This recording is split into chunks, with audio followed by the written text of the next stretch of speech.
धर्मपत्नी को नहीं ब्रह्मगिरी श्री अल्लानाथ अनवसर दर्शन कले मुख्यमंत्री। आज पवित्र एकादशी ब्रह्मगिरी अल्लानाथ पीठरे धर्मपत्नी को नहीं अनवसर दर्शन कले मुख्यमंत्री। पुरी रे रथयात्रार समीक्षा बैठक जोगदे सेठारु दिन 3 घटिका समय बाहरी अपराह्न 4 घटिका समय ब्रह्मगिरी अल्लानाथ पीठरे पहुंची थिले। सेठारे श्रद्धालु और कर्मी मानक हरिबोल हुलहुली रे मुख्यमंत्री को स्वागत करी अल्लानाथ अनवसर दर्शन करथिले। परे परे मंदिर परिसर रे थिबा मां लक्ष्मी को दर्शन करी सारी चैतन्य भावरशीला को दर्शन करथिले। परे श्री अल्लानाथ सेवायतଙ୍କ सह धर्मपत्नी को नहीं मुख्यमंत्री फोटो उठाई हाथ टेकी जय अल्लानाथ ध्वनि दे सिंहद्वार को जाइथिले। सिंहद्वार सम्मुख रे विभिन्न अनुष्ठान पक्षरु खंडुआ उत्तरीय फलतोड़ा और अल्लानाथ फोटो दे संबोधित करा जिबा सहित भारतीय जनता पार्टी कर्मी माने एक बहुत पुष्पमाल्य दे सम्मानित करथिले।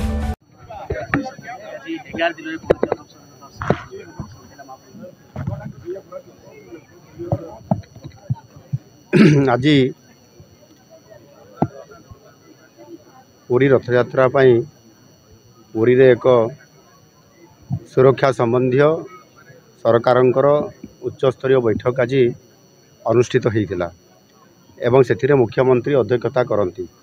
ये प्रतिवर्ष ये बैठक हुए एवं जेहेतु मु दायित्व नेला परे लोकंकर मुख्यमंत्री हिसाब रे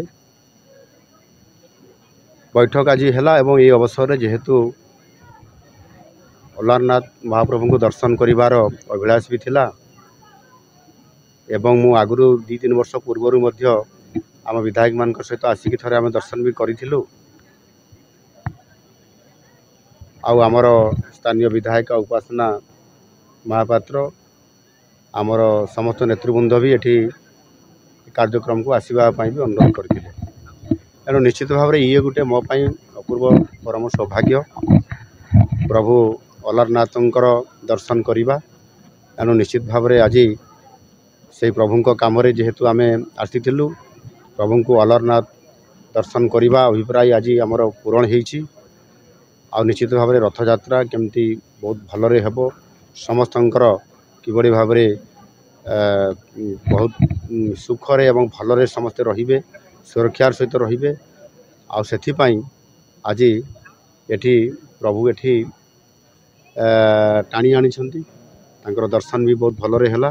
निश्चित भाव आशा करी आम ओडिशार नुआ सरकार आसिला परे लोकंकर सर्वमंगल हो सर्वकल्याण हो समस्ते सुखरे और भलरे केमती रहिबे सेतिपई प्रभु निकट भी प्रार्थना करिछि। निश्चित भाव में आगामी दिन में ओडिशा समृद्ध ओडिशा विकसित हड़िया विकसित होगापाई जो आमर विजन डॉक्यूमेंट तैयारी होईछि जो आमर रोड मैप प्रस्तुत होईछि निश्चित भाव में ओडिशा विकास एवं समृद्ध ओडिशा हबो एवं सेतिपई प्रभु निकट में आज ये प्रार्थना। सर शुभ संकेत आसुछि चिलिका को लेके परिवेश मंजूरी मिलिछि मध्ये जे केते त्वरित बेगरे कार्य आगु बढ़िबो सातपड़ा रे आ कृष्ण प्रसाद ओभर जो चिलिका पर ब्रिज निर्माण करथिया खूब शीघ्र से कार्यक्रम आगु को जीवो बोली आमे केंद्र सहित आलोचना होईछि एवं राज्य रे मध्ये याकु मध्ये आलोचना करिछु। आगामी दिन रे कार्यक्रम त्वरित परे पीठरु मुख्यमंत्री कारकेड जोगे विदाय नेथिले। एही कार्यक्रम रे स्थानीय विधायक उपासना महापात्र पिपिली विधायक आश्रित पटनायक सहित पुरी जिलार शताधिक कर्मी जोग देथिले। पुरीरु Ramesh Sahu report black and news Odia.